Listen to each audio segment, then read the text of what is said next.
Hello friends, आज हम biological classification के बारे में डिस्कस करेंगे।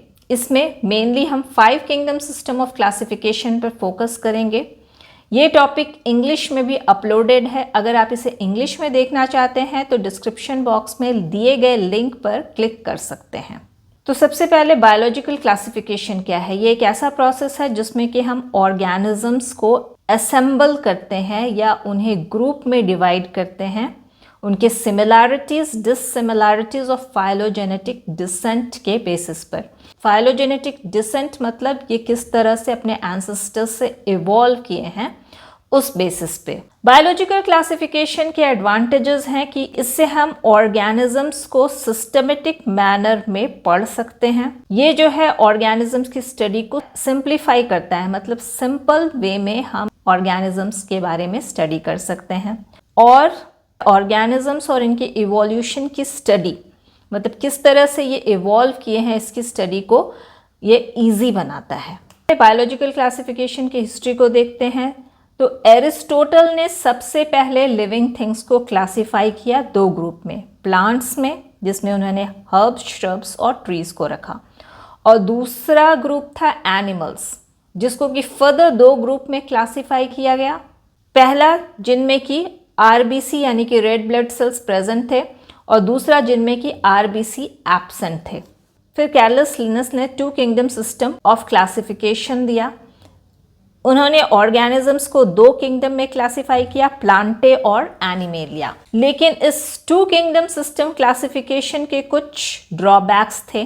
तो इस किंगडम में यूनिसेलुलर और मल्टीसेलुलर ऑर्गेनिजम्स को एक ही किंगडम में रखा गया, मतलब हम इनके बीच डिफरेंशिएशन नहीं कर सकते थे। उसी तरह प्रोकैरियोट्स और यूकैरियोट्स को भी डिफरेंशिएट नहीं किया गया, मतलब इन्हें सेम किंगडम में रखा गया। जैसे प्लांटे में प्लांट्स भी थे और बैक्टीरिया को भी इंक्लूड किया गया। इनमें प्लांट्स जो है यूकैरियोट्स है लेकिन बैक्टीरिया प्रोकैरियोट्स है। फोटोसिंथेटिक और नॉन फोटोसिंथेटिक ऑर्गेनिजम्स के बीच में भी किसी तरह का डिफरेंशिएशन नहीं था, इन्हें भी सेम किंगडम में रखा गया। कुछ ऐसे भी ऑर्गेनिजम्स थे जो कि प्लांट्स और एनिमल्स दोनों से काफ़ी डिफरेंट थे, जिस वजह से इन्हें दोनों में से किसी भी किंगडम में नहीं रखा गया। इस 2 किंगडम सिस्टम ऑफ क्लासिफिकेशन के कई ड्रॉबैक्स हैं।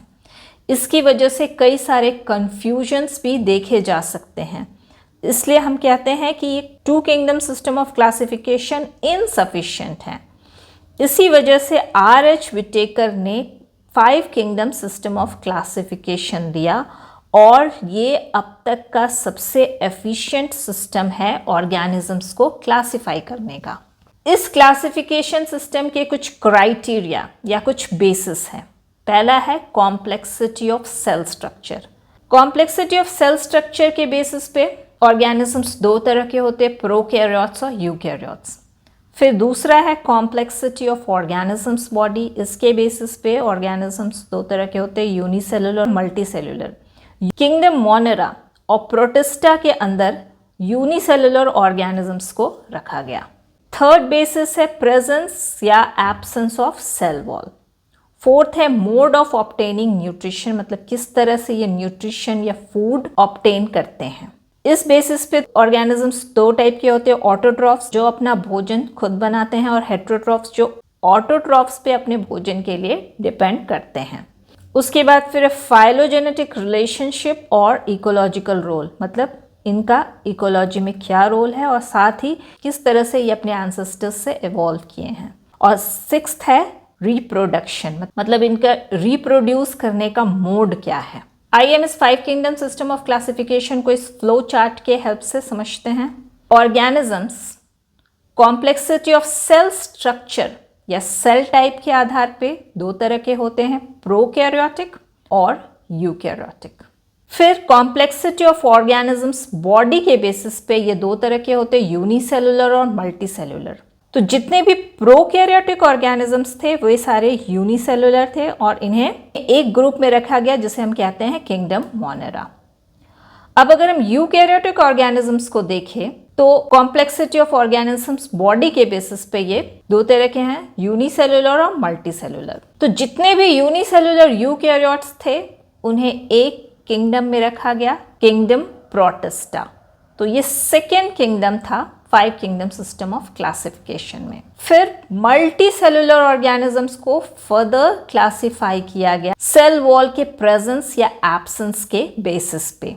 तो वैसे मल्टी सेलुलर ऑर्गेनिजम्स जिसमें कि सेल वॉल प्रेजेंट थे, उन्हें फर्दर मोड ऑफ न्यूट्रिशन के बेसिस पे क्लासिफाई किया गया, ऑटोट्रॉफिक और हेट्रोट्रॉफिक। ऑटोट्रॉफिक जो अपना फूड खुद बनाते हैं और हेट्रोट्रॉफिक जो ऑटोट्रॉफिक पे अपने भोजन या फूड के लिए डिपेंड करते हैं। तो ऑटोट्रॉफिक के अंदर जितने भी ऑर्गेनिजम्स थे उन्हें किंगडम प्लांटे में रखा गया, और जितने भी हेट्रोट्रॉफिक ऑर्गेनिजम्स थे उनको रखा गया फंजाई में। तो ये 4th किंगडम था 5 किंगडम सिस्टम ऑफ क्लासिफिकेशन का। अब वैसे ऑर्गेनिजम्स जिनमें कि सेल वॉल एब्सेंट था और उनमें heterotrophic mode of nutrition present था, उन्हें रखा गया किंगडम एनिमेलिया में।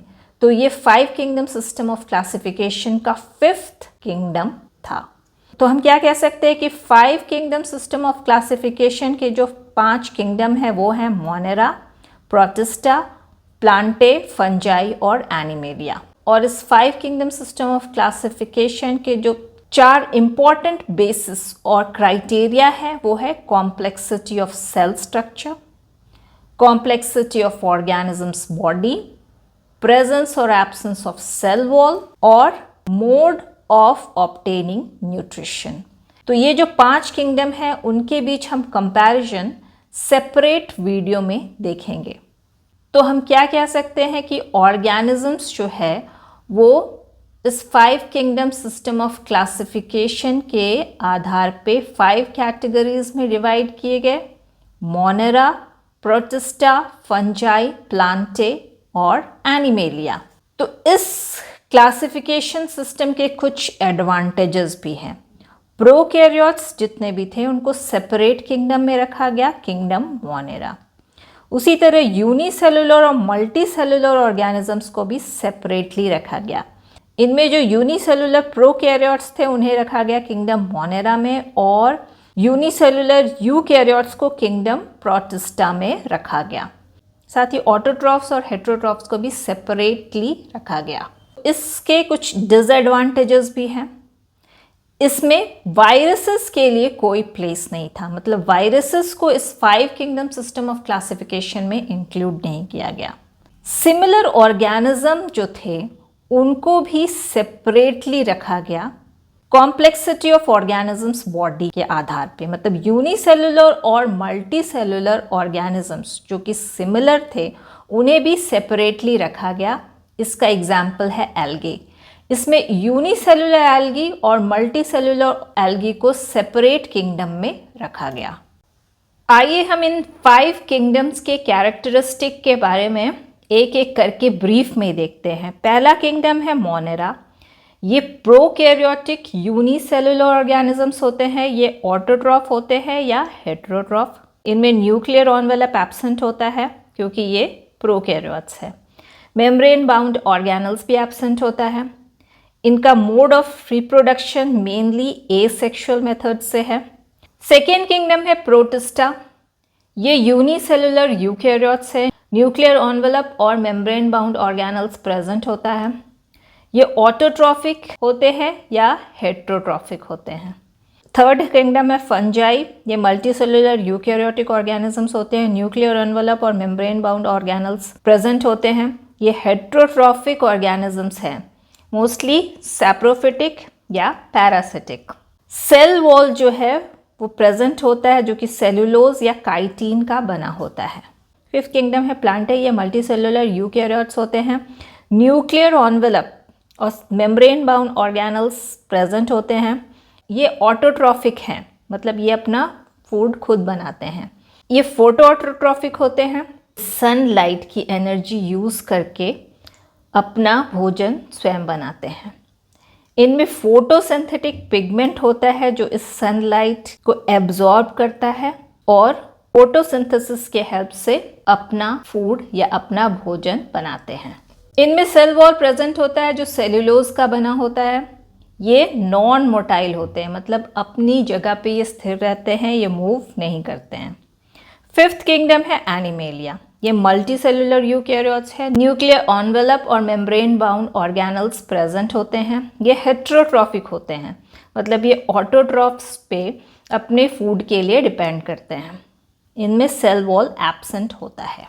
तो ये थी आज की वीडियो। अगर आपको ये वीडियो पसंद आई हो तो इसे लाइक करें, शेयर करें और मेरे चैनल को सब्सक्राइब करना ना भूलें। Thank you.